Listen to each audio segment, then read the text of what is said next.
staying fit and being healthy is very important for an IndyCar driver. We sat down with Chip Ganassi driver Charlie Kimball, who talks about his routine before he gets in the car. Okay, so tell me about race day. What do you do when you get up in the morning on Sunday morning? Race morning, I'll get up, have the same breakfast that I do all week. Which is? Typically, it's a couple eggs, some wheat toast, a little bit of bacon, some fruit, 1 cup of coffee.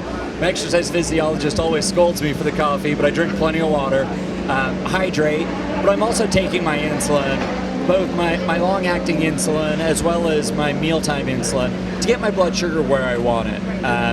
And all the way through the day, I'm keeping an eye on how my blood sugar's evolving from that meal and what it's reacting like, making smaller adjustments so that when I get in the car, after my pre-race meal of, again, boring chicken, some pasta, some salad. Protein.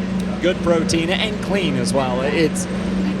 To me, I don't look at it as a meal. I simply look at it as pre-race fuel. The mechanics fuel the car, make sure it's got everything it needs to perform.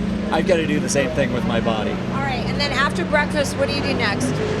After breakfast, I'll come over, check in with the engineer, see if the plan for warm-ups changed, get in my fire suit, go do warm-up. We'll do a couple of pit stops, run at full tanks. It's the first time we've really run during the weekend on full fuel cold tires, so understanding how the car is going to react at the start of the race, maybe do a practice start so I know where I am on either driver's left or driver's right, headed down the front straight.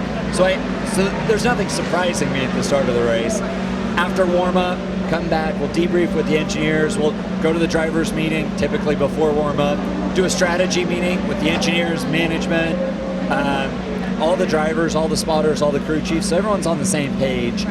And then I usually get 15 or 20 minutes after lunch to kind of rest and do mental preparation, also known as take a nap.